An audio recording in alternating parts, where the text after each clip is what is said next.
From our perspective, looks at the lives and behaviors of millennials, Generation Z, and the changes that are happening in our 21st century and the innovators that are making it happen. We will explore trends, technology, music, fashion, social media, business, science, the arts, faith, and lifestyle. We would look at their interests, how are they changing our 21st century, and what is causing market disruptions, and what does that mean? From our perspective, it's not just another talk show. There will be roving reporters from the Caribbean, Europe, and North America. This will be a show of learning, exploring, questioning, listening, and creative ideas. So come join us on Comcast, Verizon, and online.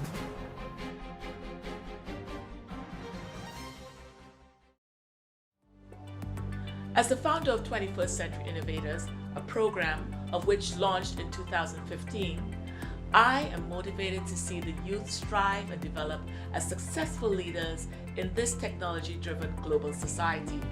Unfortunately, not all great-minded youth have this opportunity, and it is my endeavor to see a level playing field so that all who wish to play or who are not aware that a game exists are given the opportunity to participate. From our perspective, is a media platform designed to provide opportunities for creative and innovative minds to gain exposure for their endeavors. In 2018, From Our Perspective ran its first cable TV episode. In the summer of 2019, and 6 episodes later, Season 2 aired. With each new episode, we strive to bring new and different content from around the world. We observe real-life issues and events, while at the same time providing new outlooks, opportunities, and solutions in upcoming episodes. We will meet individuals from the Caribbean, Europe, and North America who are creating great strides in developing successful leaders and implementing creative solutions that are bringing about change in their region.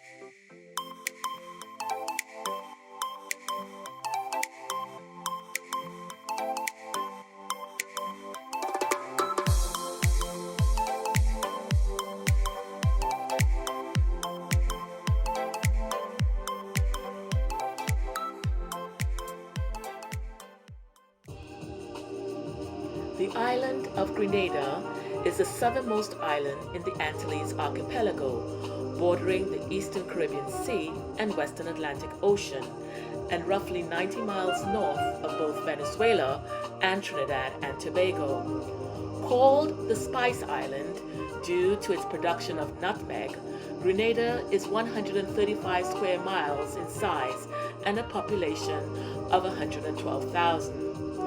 Its sister islands make up the southern section of the Grenadines, which include many smaller islands, and the islands to the north belong to St. Vincent and the Grenadines. However, most of the population lives on Grenada.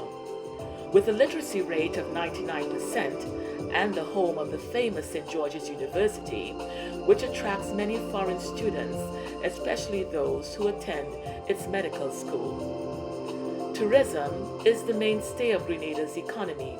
Its beautiful landscape, beaches, fauna, and flora captivates the hearts and minds of those who visit it from around the world. Its hotels are world-class, designed with elegance and luxury. Many Grenadians are employed in the tourist industry. Due to COVID-19, Grenada had temporarily closed its borders, and the tourist industry came to a halt. But Grenadians are creative people. They have learned to survive through hurricanes, national coups, and economic downturn. In this episode, we'll meet one of Grenada's citizens. Like many Grenadians, he's worked in the tourist industry and has used his skill to create a new pathway in this pandemic.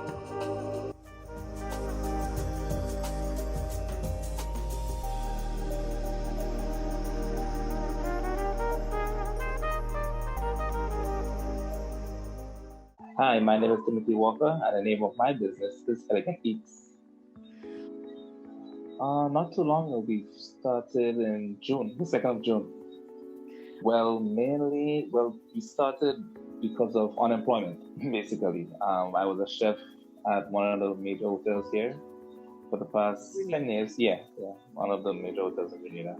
And, due to the pandemic, coming into our country, most hotels were shut down and the airports were closed, so flights couldn't come in. So a lot of us, in the hotel industry was out of work. And with that happening, we had to, find an innovative way to continue living, get money, get income, and so because we have families to take care of.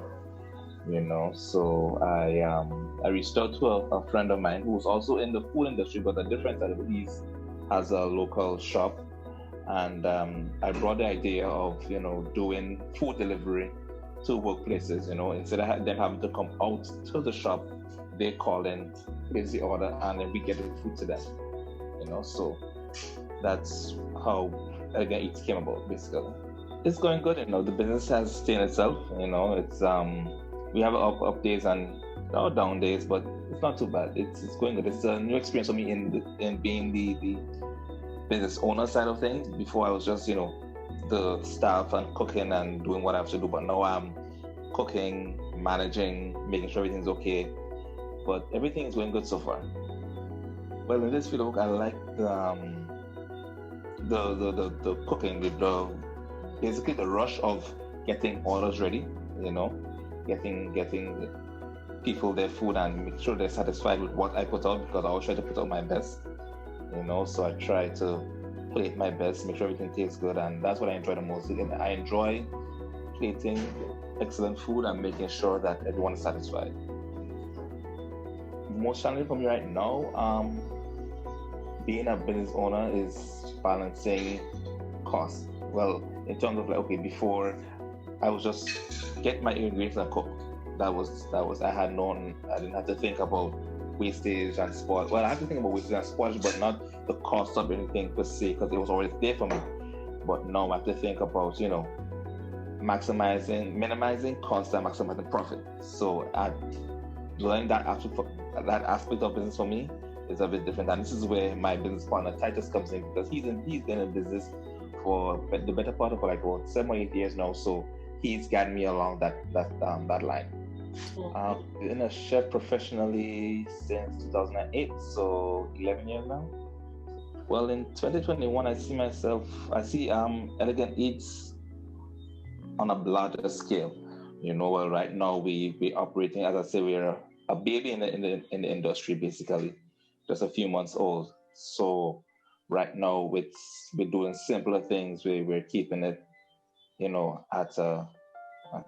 doing it on a smaller scale, but then hopefully within the next couple of years to come, I would like to see my own restaurant, to be able to share my food, not with just people of just as what we're doing now, delivering to workplaces, but you can come to my restaurant, or our restaurant rather, at the end of the day, or for a nice evening, and experience our great food. And now, when you talk about food, I hear the food with passion in your voice. Do you like what is the type of food you like cooking? Because right now we could see, as we are talking, that's running on the screen, the different types of dishes you have cooked. You talk about oil down, Grenada oil down, vegetable stir fry, and even with your special events. Where you do birthday, you do some American food, you do Caribbean food. What it is that Timothy Walker of Elegant Eats, what it is that you like cooking and helping, in reference to serving others. Well, actually, before I really liked Italian dishes. I liked doing pasta, Alfredo, doing all those sort of stuff. But basically, because of where I worked, I was basically in a bit of everything. So Different types of cuisine is not really a challenge for me. It's just kind of easy for me to learn. So I like to take part in everything. I like to experience also different cuisine. The last restaurant where I worked at, I was the supervisor for the French restaurant. French cuisine was relatively new to me because at where I worked previously, we didn't do that. But I was up for the challenge, and I started learning French cuisine. So. But favorite cuisine, I just like doing all foods. Just like doing everything. So you can say that you're an international guy when it comes to food. I would like to say so, yeah. Okay. So you're from the island of Grenada.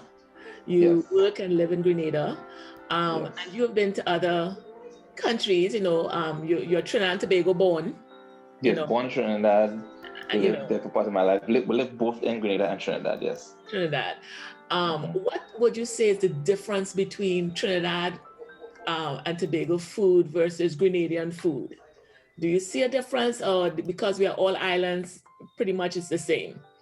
It's similar in terms of as compared to American cuisine, we do more flavor. In the Caribbean, we use because a lot of us, we grow our seasoning. We grow our shadow benny, we grow our sab, we grow our seasoning peppers, or bell peppers, everything to make our food all nice and flavorful. But between Grenada and Trinidad food are a little more spicy. I don't think Grenadian food like all that spice, but the palate is almost the same though. Oh, okay, that's great to know. And now you talk about you grow your own food, so I'm sure you have your sources for getting your vegetables and spices and stuff like that from the gardens. And I know that you have a very close person that you are related to that can bring forth some of the vegetables and stuff.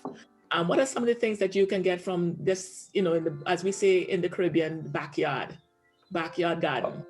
You could get almost everything. Once it's to do with seasoning and flavor, you can get your shadow benny, you can get your shadow benny, which is great for your curry meals or seasonings, your chive, your thyme, all your different type of peppers, your seasoning peppers, your hot peppers, your bell peppers. Or even if you have space, you could grow some vegetables. My wife she planted some cucumbers and stuff, and that we were able to use in the business, So yeah, you could plant almost once you have a few square feet of land, you could basically do anything, Wow. So that's great to know that, here it is that you could just go to the back of your yard and get the produce that you need. And that definitely what you were talking about as a business person. Now you have to watch your cost. Yes. That's a major factor in helping you move forward in that. A lot of places, they not, especially in America where we are filming, from our perspective is stationed.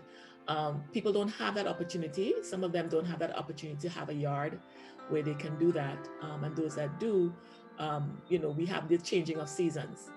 So we really have to make sure we do what we have to do in the summer or in the spring, depending on the seasons. Make hay while the sun shine, as they would say. Right, make hay as the sun shine, exactly. Yeah.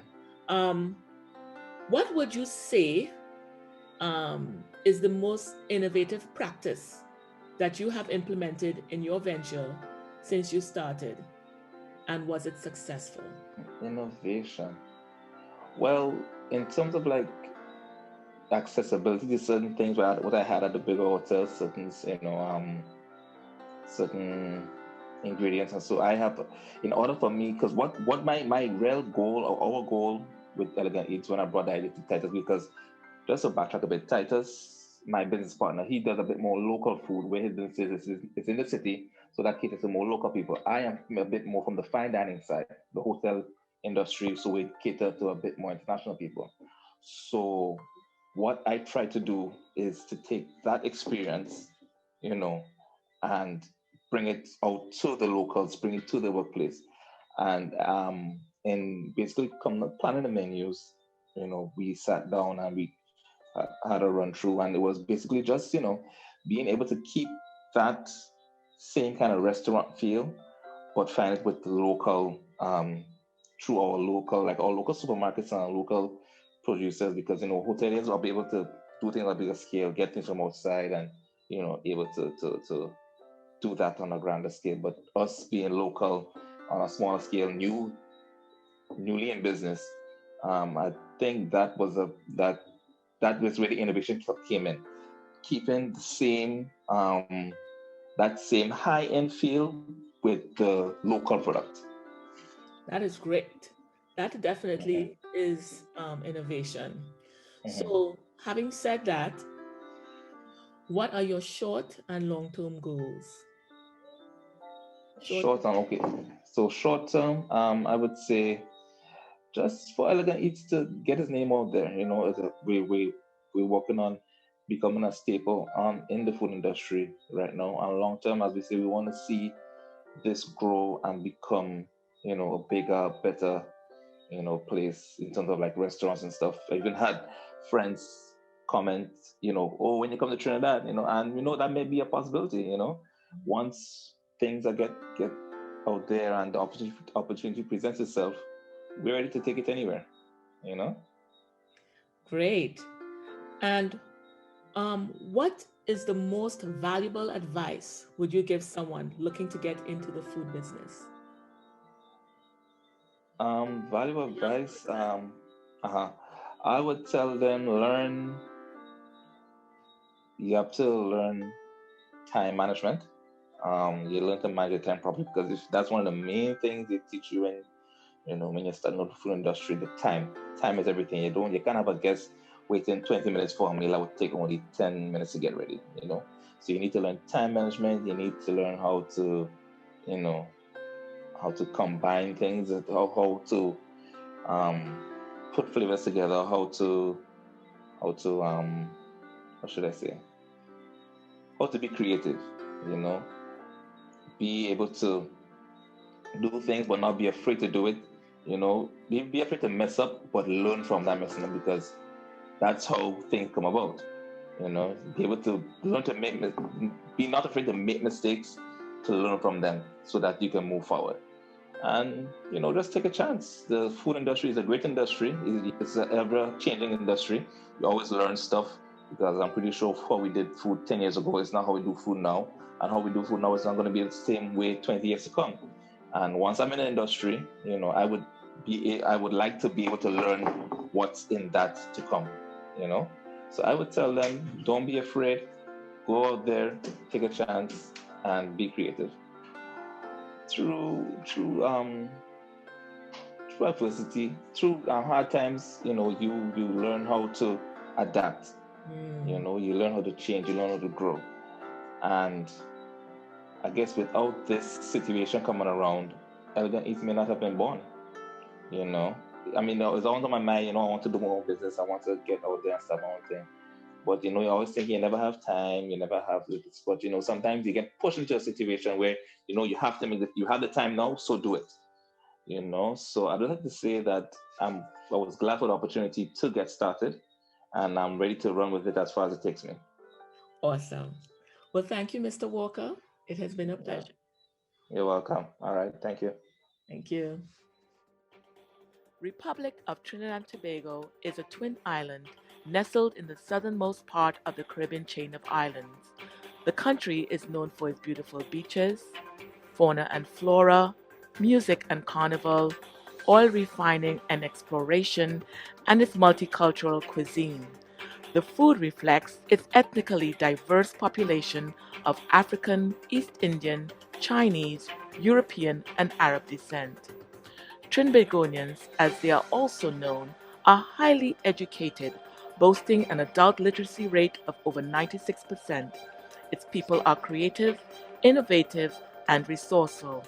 From a population of 1.3 million, 50% are under the age of 34 years. Here is their story.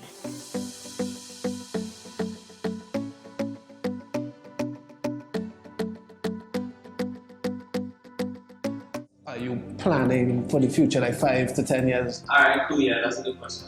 Basically, so yeah, done for me. So like, people cook us a lot of stuff. The people repping the brands to be done in their own fields.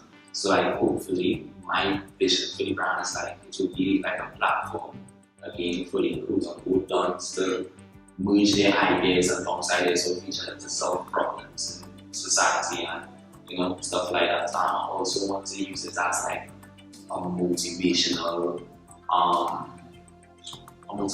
program per se. So like we will have speakers and things coming into our quote-unquote conferences or something, and helping people and sharing ideas to help everyone to become to their own field. So yeah, that's what I see for my future.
Atlanta, the capital of Georgia, a population of 500,000, serves as an economic center for over 6 million people of diverse nationalities. For the past 15 years, Atlanta saw a 61% increase in college-educated millennials. Here is one of their stories. My name is Vesta. I'm the owner of Babe Collections, which is a women's wear clothing line. Babe Collections was created by me, and this is my vision. This is my dream. This is my baby. I come from a family of very talented people. My family migrated here from Trinidad. Both my mother and father migrated here from Trinidad and Tobago. And I'm a first generation American in my family, my immediate family. I was born in DC. My mother is a seamstress. She can design and make anything without a pattern, without any form of experience from any school, self-taught, and she's a beast at it. My dad always tells me a story of when him and my mother got married, that he designed her wedding dress and she made it. So this is definitely within my blood. This is something that is not only something that I desire, but something within me that is generationally passed on to me. When I left Barber College, I didn't really have when life hits you, it's almost like you lose the courage, you lose the confidence to fulfill or to go after your dreams, because you're not sure of how to complete your dream, how to make your dream a reality. It almost seems like it's so far-fetched, and that's how me having my clothing line felt. And I let it go. I let that dream go because I didn't have the confidence to fulfill my dream. And I feel like that's just within my purpose, and that was destined for me to follow that path because of where I am today. I have finally found the confidence 9 years later after starting this journey. 9 years later after stopping, I was able to have the confidence because I realized that